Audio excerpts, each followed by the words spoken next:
I stared in disbelief as flames engulfed my wedding gown. The ivory satin that had taken 6 months to perfect was now a blackening, melting ruin. Margaret Wilson, my soon-to-be mother-in-law, stood before me in the bridal suite of Cleveland's Grand Pavilion, a lighter still clutched in her manicured hand, her face contorted in triumphant rage. "Now you can't marry my son," she declared, her voice high with hysteria. "Jason needs someone from our social circle, not some nobody from the wrong side of town." She tossed her designer purse over her shoulder, looking immensely pleased with herself. "My name is Valerie Mitchell, and at 25, I never expected to be watching my wedding dress burn 30 minutes before walking down the aisle." My 3 bridesmaids stood frozen in shock, their lavender dresses a stark contrast to the smoldering fabric at my feet. "Mrs. Wilson," I said, my voice surprisingly steady as I reached for my phone, "you have no idea what you just did." She laughed, the sound brittle as glass. "What I did?" "I saved my son from the biggest mistake of his life. You think a community college education and a job at a local advertising agency makes you good enough for a Wilson? My Jason belongs with Melissa Hammond. Her father owns half of downtown Cleveland." I pressed a button on my phone, watching Margaret's face as I did. My bridesmaid Jessica moved quickly to open a window, trying to clear the smoke that was now filling the room. "The wedding's off," Margaret continued, waving her hand dismissively. "I'll just tell everyone you got cold feet. Jason will be upset for a while, but he'll understand eventually." "Are you sure about that?" I asked, turning my phone screen toward her. On it was a live view of the ceremony space, the elegant rows of white chairs, the floral arch at the altar, and the massive projection screen that was now displaying a perfect view of this very room, showing Margaret in all her destructive glory. Her face paled. What is that?" "The wedding live stream," I explained calmly. "For Jason's grandparents in Florida and my sister who's deployed overseas. It's been running for the past 20 minutes, capturing everyone arriving, the musicians setting up." I paused, meeting her eyes. "And you destroying my wedding dress while announcing your true feelings about me." "Turn it off." Margaret lunged for my phone, her perfect coiffure coming undone. "You planned this. You set me up." Jessica stepped between us. "Mrs. Wilson, everyone just watched you commit arson on live video. I think you should take a moment to consider your next move." The phone in my hand buzzed with incoming messages. My bridesmaid Tina glanced at the screen and gasped. "It's Jason. He's coming to the bridal suite." Margaret's eyes widened in panic. She looked frantically around the room as if searching for an escape route.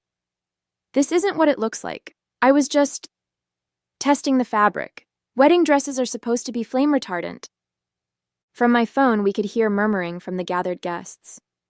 The camera angle had shifted. Someone had taken control of the live stream, and now showed the wedding party's reaction. Jason's father sat stone-faced in the front row. Jason's best man was already rushing toward the building. Most telling was Jason himself, no longer waiting patiently at the altar, but sprinting up the center aisle, his face a mask of shock and fury. "Valerie," my bridesmaid Melody whispered, "what are we going to do about the ceremony? Should we tell everyone to go home?" I looked down at the smoldering remains of my dream dress, now just blackened scraps on the antique hardwood floor. The practical part of my mind, the part that had put myself through college while working 2 jobs, was already calculating next steps. "No," I said firmly. "The ceremony is happening, just differently." The door burst open. Jason stood there, still in his tuxedo, his eyes moving from my face to his mother to the ruined dress on the floor. Behind him, the venue manager and his father appeared, both looking horrified. "Mom," Jason said, his voice dangerously quiet, "tell me I didn't just watch you burn Valerie's wedding dress while saying she isn't good enough for our family?" Margaret's demeanor changed instantly. "Sweetheart, you don't understand. I was protecting you.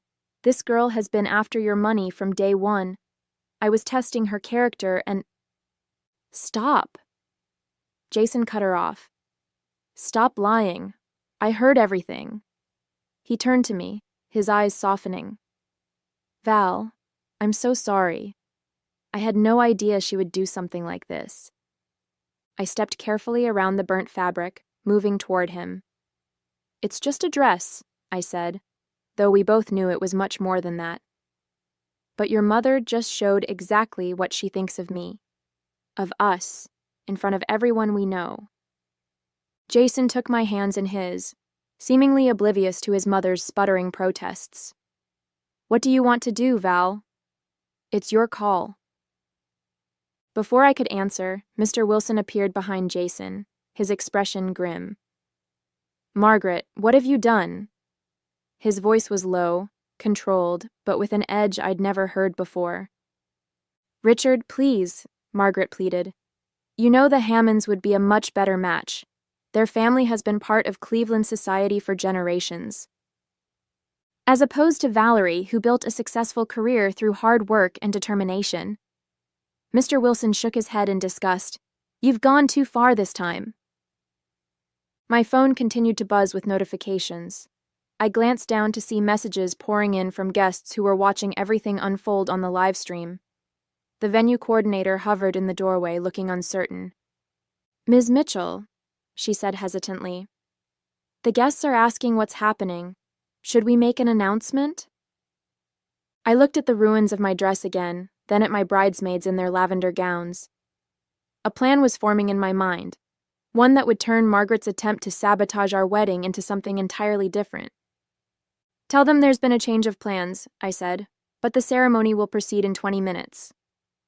Margaret scoffed. In what? Your underwear? You can't possibly. In my backup dress, I interrupted calmly. The room fell silent.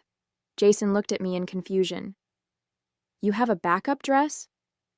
I hadn't, of course, but 6 months of working with temperamental clients at the advertising agency had taught me to always have a contingency plan. Melody, I turned to my bridesmaid. Remember that photo shoot we did for Cleveland Bride last month? Call Eliza and ask if her sample dress is still available. Melody's eyes widened in understanding. The ivory sheath with the lace overlay? It should fit you perfectly. Jason's father stepped forward, pulling out his phone. I'll have my driver pick it up immediately. Where is it located? As they coordinated the dress retrieval, I turned back to Margaret, who stood watching in disbelief as her plan unraveled. You really thought a dress would stop this wedding? After everything Jason and I have been through? But everyone's watching, she hissed, gesturing at my phone. They all saw what happened. Yes, I agreed.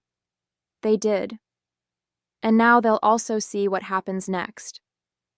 I turned to address the camera directly, knowing the guests were still watching. To everyone waiting, thank you for your patience. The ceremony will be slightly delayed, but love always finds a way, even when someone tries to burn it down.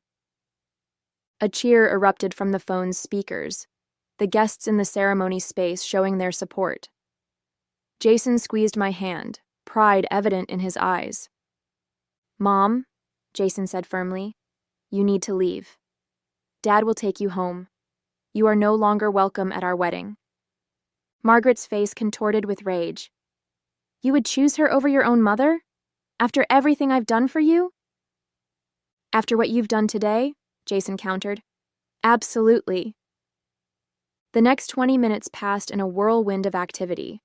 While Margaret was escorted out by security, after Mr. Wilson apologetically insisted on it, Eliza from Cleveland Bride arrived with not one but 3 sample dresses. The bridal suite transformed into an impromptu fashion headquarters, with my bridesmaids, the venue coordinator, and even some of the female guests who'd volunteered to help. This one, Jessica declared, holding up an elegant ivory sheath dress with delicate lace detailing. It's perfect for your figure, and we can have it ready in minutes. The venue's seamstress, who had originally been hired just for last-minute adjustments, worked miracle after miracle with safety pins and quick stitches. Meanwhile, Jason had returned to the ceremony space to address the guests in person. Through the live stream, which someone had thoughtfully positioned toward the altar, I could hear him speaking. Today didn't start the way any of us expected, he was saying, his voice steady despite everything. but Valerie and I have always believed that it's not the perfect circumstances that make a marriage work. It's how you handle the imperfect ones together. A round of applause followed his words. I smiled as Melody adjusted the borrowed veil on my head. "There," she said, stepping back to admire her work. "You look absolutely stunning." The dress wasn't what I'd planned to wear when I became Mrs. Jason Wilson, but as I looked in the mirror, I realized it suited me perfectly. Simpler, more elegant, and somehow stronger than my original choice. Like me, adapting to circumstances rather than being defeated by them. Mr. Wilson knocked gently on the door before entering. His eyes widened when he saw me. "Valerie, you look beautiful." He paused, his expression pained. "I want to apologize for Margaret. Her behavior was inexcusable." "You don't need to apologize for her, Mr. Wilson," I replied. "You didn't burn my dress." He nodded gratefully. "Jason sent me to tell you that everyone's ready whenever you are. And," he added with a small smile, "your boss from the agency is here. Apparently he's documenting everything for what he calls the greatest viral wedding marketing campaign Cleveland has ever seen." I laughed. Trust Eddie to see a promotional opportunity in disaster. The advertising world had taught me that sometimes the most compelling stories come from overcoming unexpected challenges.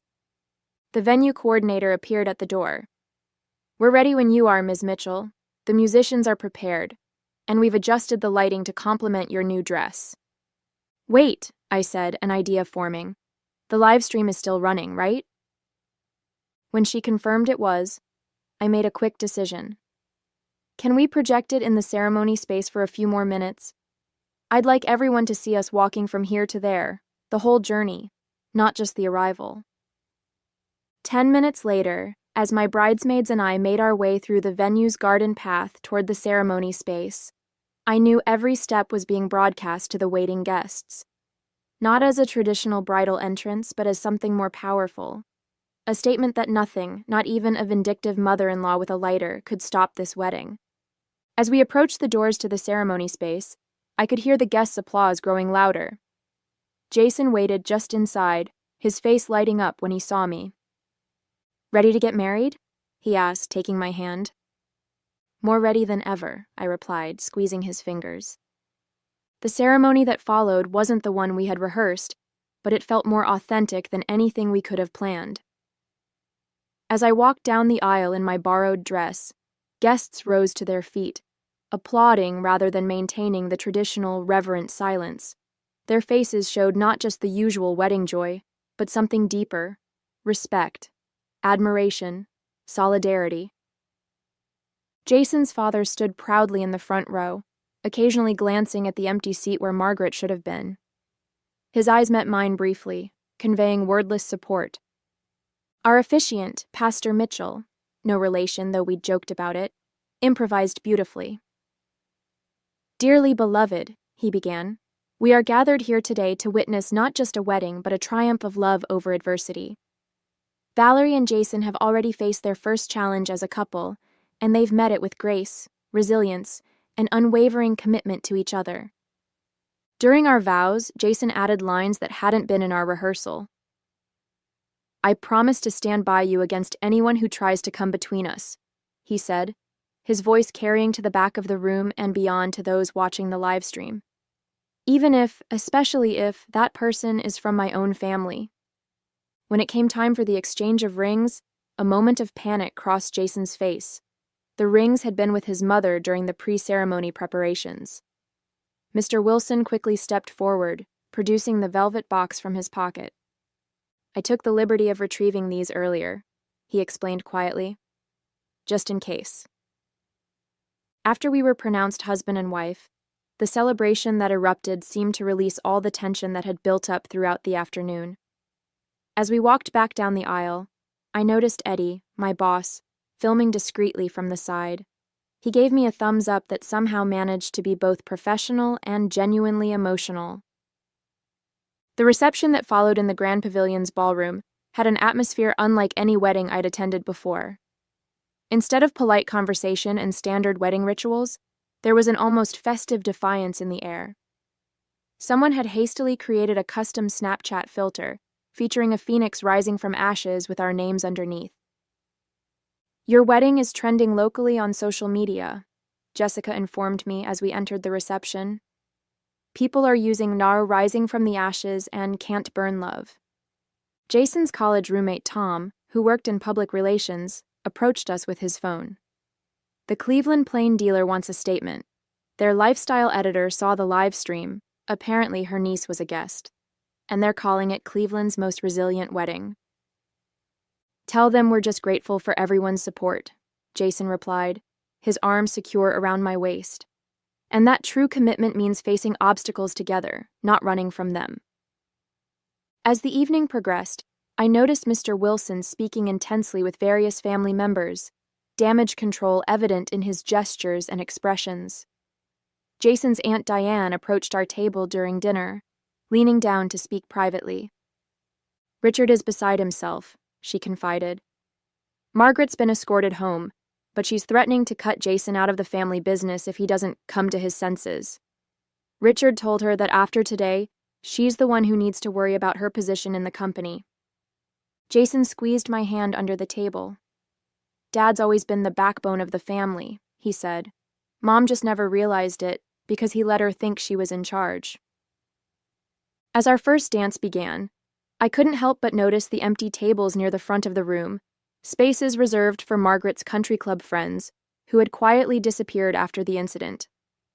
In their place, colleagues from my advertising agency had moved forward, filling the void with genuine support. "Mr. Wilson is handling damage control like a pro," Eddie commented, approaching us after the dance with 2 glasses of champagne. "He's personally thanking everyone for staying while subtly letting Margaret's allies know they won't be missed." Jason nodded, watching his father work the room with newfound respect. "I think this is the first time I've seen him stand up to her so publicly," he murmured. 27 years of marriage, and today was his breaking point. The wedding photographer, initially hired by Margaret, approached us cautiously. "Mrs. Wilson, the younger Mrs. Wilson," she clarified with a smile.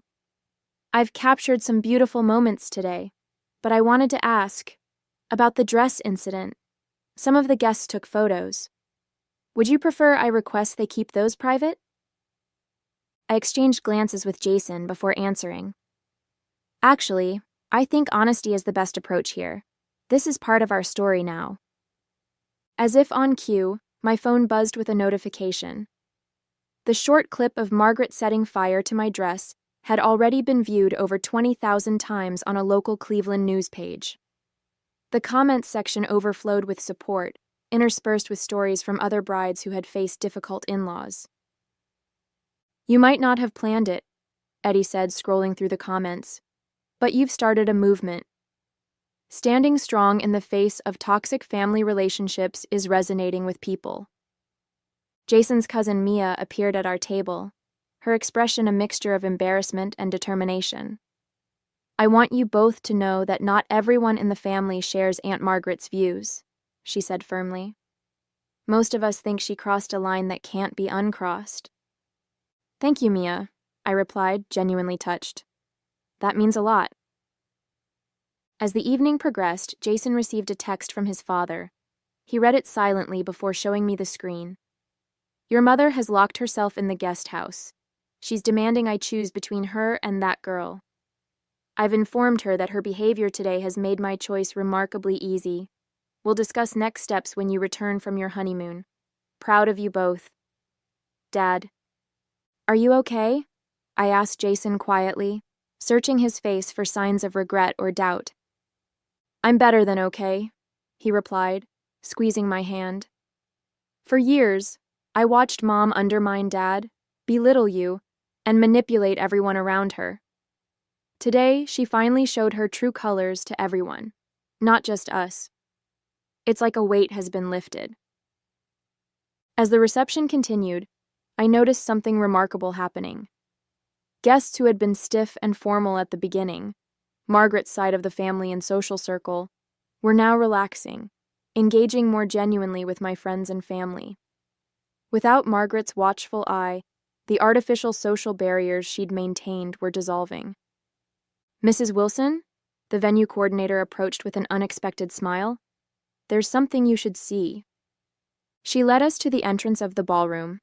There, prominently displayed on an easel, was a large photo frame filled with dozens of handwritten notes from guests. The heading above them read, "Messages of Love and Resilience for Valerie and Jason." "Your bridesmaids organized this," she explained. "They asked guests to write messages of support after what happened. 1 week into our honeymoon in the Maldives, the full impact of what had happened at our wedding was still unfolding. Jason and I sat on our private deck overlooking crystal blue waters, scrolling through messages on our phones during our daily check-in with reality. "Dad says Mom's staying with her sister in Cincinnati," Jason said, setting his phone down. "Apparently, Aunt Linda is the only person who still believes her version of events, that she was testing the dress fabric and everyone misunderstood." I smiled wryly, adjusting my sun hat. Hard to misunderstand someone shouting, "Now you can't marry my son," while holding a lighter. The Cleveland media had picked up our story in earnest. What began as a sensational local wedding disaster had evolved into a conversation about toxic family dynamics and standing up for healthy relationships. Several women's magazines had reached out requesting interviews about maintaining boundaries with difficult in-laws. Eddie says the agency has received 3 new client inquiries specifically asking for the team with the wedding dress Phoenix. I laughed, showing Jason the message. He wants to know if we'd consider being part of a panel discussion on crisis management when we get back. Jason took my hand, his thumb brushing over my new wedding band. "Only if you want to. We can keep this private if you prefer." I thought about the messages we'd received from other couples facing similar challenges with disapproving families. Maybe our experience can help others. Not the way I planned to start our marriage, but authentic, Jason finished. Like us. 3 months after our wedding, Jason and I attended the Wilson Family Foundation's annual gala, our first major public appearance since returning from our honeymoon. The event, typically orchestrated by Margaret, had been completely reimagined under Mr. Wilson's direction. "Nervous?" Jason asked as our car pulled up to the Cleveland Art Museum. "A little," I admitted, smoothing my gown, a stunning emerald design from Eliza's boutique, who had turned our wedding story into a successful marketing campaign about resilience and second chances. Inside, the atmosphere was noticeably different from previous years. The stiff formality had been replaced with genuine warmth. Mr. Wilson greeted us at the entrance, looking years younger without Margaret's controlling presence. "There they are," he beamed, embracing us both. "The couple who inspired our foundation's new initiative." He guided us toward a display showcasing the Wilson Family Foundation's newest program, Rising Phoenix Grants, for women starting over after difficult life transitions. The foundation logo had been redesigned to incorporate a subtle phoenix motif. "We've already approved funding for 15 women," Mr. Wilson explained proudly, each one rebuilding after challenging circumstances. As we mingled with guests, I noticed Margaret's absence had affected the guest list. Gone were many of the society climbers and status-conscious acquaintances, replaced by people genuinely passionate about the foundation's work. "Mrs. Wilson," a young woman approached, introducing herself as one of the grant recipients. "Your wedding story gave me courage to leave my toxic marriage.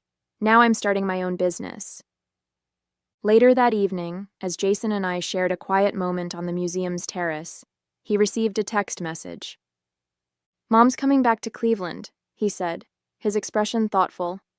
"Dad says she's agreed to counseling if she wants any chance of reconciliation." I squeezed his hand supportively. "Whatever happens with your parents, we'll face it together." "Just like we did with the wedding," he smiled, pulling me close. "Some flames are meant to destroy. Others just reveal what's unbreakable.